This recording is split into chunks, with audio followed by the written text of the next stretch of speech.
అందరికీ నమస్తే. నవపడి బిఎస్ పరిధిలో మనకి ఏంటంటే దుర్గా జోగారావు విఆర్ఓ గారు ఇచ్చిన రిపోర్ట్ మీద crime number 130/25 and section 103 clause 1 BNS కింద కేసు నమోదు చేసి కె శ్రీనివాసరావు సిఐ గారు దర్యాప్తు టేకప్ చేశారు. మర్డర్ కేసు అయి ఉంది ఇది. ఇందులో వివరాల్లోకి వెళ్తే ఏంటంటే ఈ చనిపోయినటువంటి పేరు దాసరి పుష్పలత, ఆవిడ పేరు, ఏజ్ 36 years. ఆవిడ కూలి పని చేసుకుని బతుకుతుంది. అలా హస్బెండ్ కూడా బాలకృష్ణ 14 సంవత్సరాల క్రితం వివాహం అయింది. వివాహం అయినటువంటి క్రమంలో 2 పిల్లలు కూడా ఉన్నారు. కొంతకాలం వాళ్ళ వైవాహిక జీవితం బాగానే గడిచింది. ఒక 3 సంవత్సరాల నుంచి కొంచెం డిస్టర్బెన్స్ స్టార్ట్ అయ్యేవి.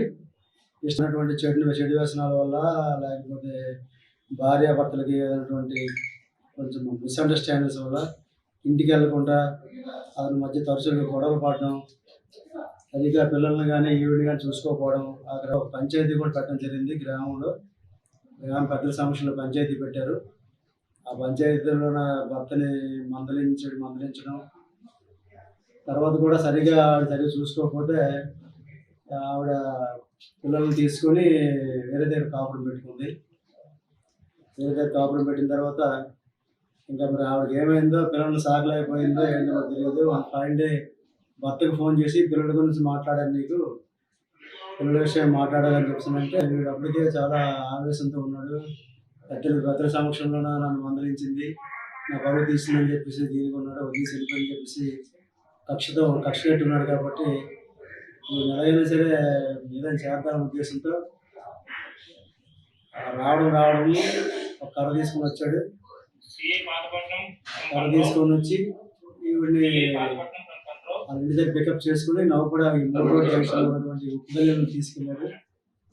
తీసుకెళ్ళి ఇద్దరు డిస్కస్ చేస్తున్న క్రమంలోనే ఆయన కరెక్ట్ తల మీద బాధేసి చంపడం జరిగింది. ఇది మనకి 20వ తారీఖున జరిగిందండి. ఈరోజు 12 గంటలకి మనం ముద్దాయిని అరెస్ట్ చేయడం జరిగింది. ఈ ముద్దాయిని కోర్టులో ప్రవేశపెట్టి రిమాండ్ తీసుకుంటాం. రిమాండ్ తీసుకొని ఇన్వెస్టిగేషన్ సక్రమంగా అన్ని యాంగిల్లో కూడా ఇన్వెస్టిగేషన్ పూర్తి చేసి ముద్దాయిని కోర్టులో శిక్ష పడేట్టుగా కూడా చేస్తాం. ముద్దాయిని ఈ వేళ రిమాండ్ పంపిస్తాం. చరిత్ర సృష్టించినోడు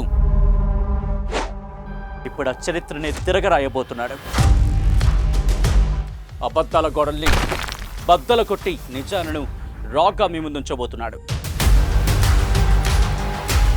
నిజమైన వార్తల కోసం వెంటనే డౌన్లోడ్ చేసుకోండి రా యాప్ని.